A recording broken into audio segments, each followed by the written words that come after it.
adana sizineba special new special room logibo optional subject se if satra jida angang jida kitang watak inconvenient oiragadi class 10 da ju change to we aya ko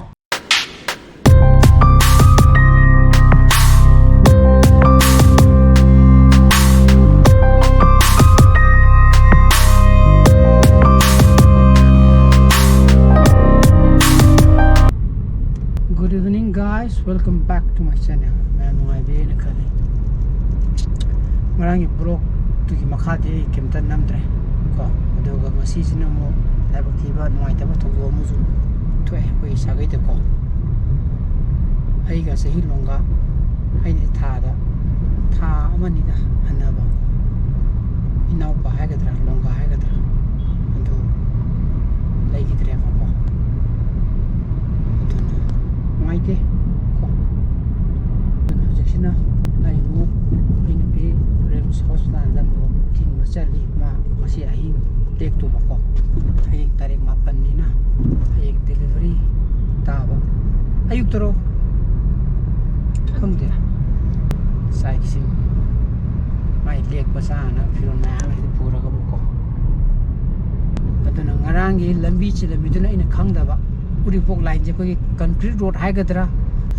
madu thale ram bhai tare ne ko aduna maram moiraga traffic jam thok pok oile rame ado sigi projeki concrete road hai gadra madu gi lambi thari je phaba phata bade ju khangdre tobu sigi nungai ta mana thagra ka na thojan ba yadre ko thojan ba yadra ni na moi gi madu gi curing matam ma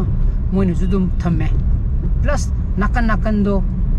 lambi duna moina hairi potun yamna pakpa oiragadi thongnaba gari ani di thainabadi yai adubu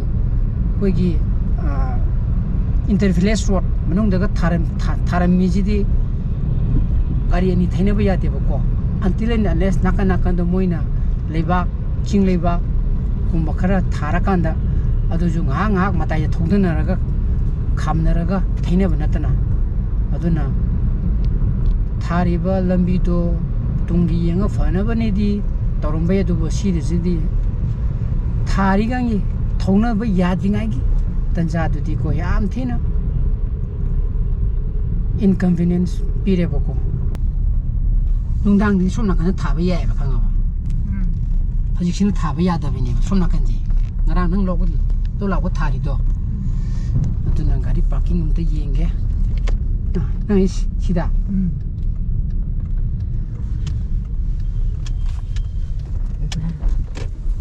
Okay. Maning hando ka mo. Siami ya, posi dia.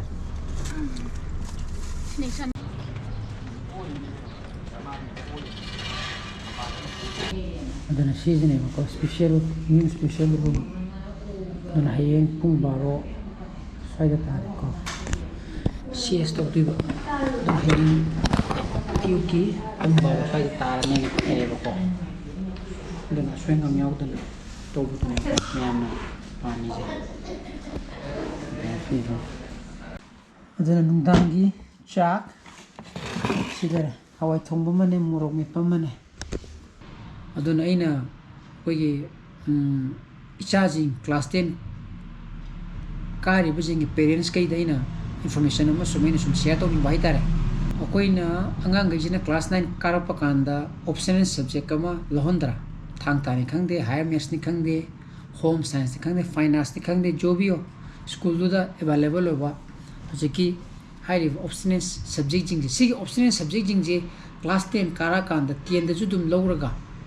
metric tha du ne ba adu high optional subject se ine class 9 da logi optional subject se if satra ji da angang ji da kitang watak inconvenient oiragadi class 10 da ju change to we aya ko change to we ya baje board chalaga tawtuni yam lai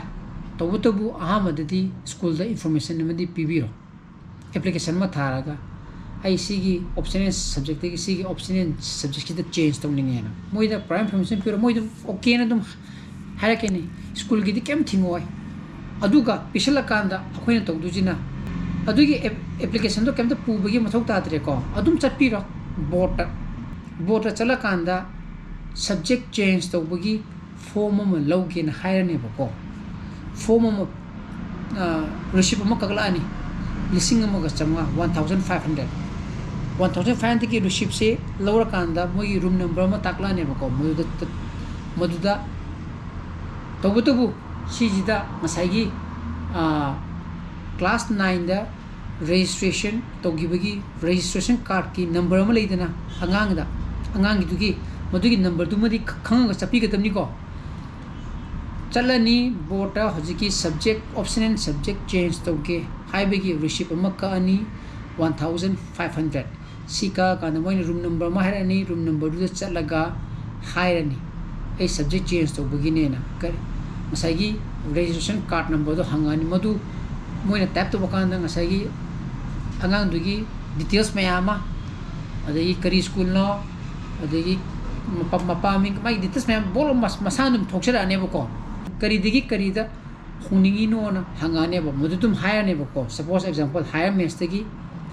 Thangta दा माना type तो अनि दुगी subject दु हजिकी particular details चाउबा page तो अदु प्रिंट आउट लौरानेबको प्रिंट आउट लौगाना सुमाइन लाकनेबा हाना मथक मखा मथक्तमा मखादमा सी स्कूल पुबिरनी को पुरकांदा छात्र की सिग्नेचर अमा तौबमुंगा अदुग स्कूल की प्रिंसिपल ना साइन तौबमु अमगा यावगनेबको विथ सील अदुदो तौरनी को छात्र तौरनी मखागी तौगिरेको छात्र तौरनी अदुग मथकी प्रिंसिपल की सोइदुगा तौरगा मुक सिजम पुरा चलने स्कूल केनोदा बोर्ड पिसलनी मथकी दु मोइने सेगागा लहोरनी मखादुना मोइने साइन तौरगा पिरनेबा साइन तौरिबा सी कॉपी जिना स्कूल पिसन बिगदबनेबको अदु पिसलकान ओलनेबा अदुगा हाइरिबा कॉपी जे स्कूल पिगदब कॉपी जे सिजमदी जेरोक्स तौरगानी खंगदे आइगिमा कस्टडी द थंबी होबको हयेंग subject change option and change तौरतबकान आई तौगीना हाइबा यानबगी को सिगी सब्जेक्ट चेंज से until and unless परीक्षा मेट्रिक परीक्षा थारमदाइबु अदुम चेंज तो बको मोइन हाइरिजे हयेंग फॉर्म फिलअप तौग्रब मतुंगदा सब्जेक्ट चेंज तो बोरगन ngसागी 1500 तो अदुगी डबल टाइम्स 3000 लाखनेबको अदुगी एमिका इशू तो मतुंगदा सब्जेक्ट चेंज तौगेना हाइरबा अदुरगना मदुगी मु ट्रिपल टाइम्स हाइबदी 1500 तो होमलो पुरिता दि क्या तारे को मदुनी को अदुन पेहा थादि बुक सब्जेक्ट चेंज तो बुयाई को तो बुयाई ना हाना तौरगदी जनवरी मथंग चही थादुनी हंतक चही जनवरी तो तौरगदी लाइक तो होल ये पाइदना को अदुन खनि दु तौदबा यादबदी बोर्ड ना केम थिंगदे तौबयाई पेखा तौदिबु मेट्रिक पेखा थादिबु अदुम तौबदी यायबा को अदुन तौबिगे हायरगदी ngana तौबिहो अदुगा तुंगिनी खलगा येंगलगा अंगांग द प्रेशर पीजुतादी ऑप्शन एंड सब्जेक्ट तो चेंज तो भी हो को पेरेंट्स खरदी खंगदबदगी स्कूल द खंतक इंफॉर्मेशन पीरगा स्कूल न दुम तौजुदुनी ने खलगा लेथोको मयाम यावी हये इमिकाट लाबकान द ऑप्शन एंड सब्जेक्ट तो चेंज तौरक्तदना को बोर्ड चेनेबा यामने यावी को यादबनते याय अदुबु टेंशन दो लेदना अदु इसाना चलगा तौरुबन ख्वाइदगी बेस्ट अदुनी को अदुन मैम एंगसी ब्लॉग मतान बसंजरगे ए ब्लॉग पाम थोगदी लाइक तो बिरमो शेयर तो बियो अनु व्यूअर्स ओ बिरन सब्सक्राइब तो बिरमो को मिसा बजल बियो so please be safe and be healthy bye bye good night चू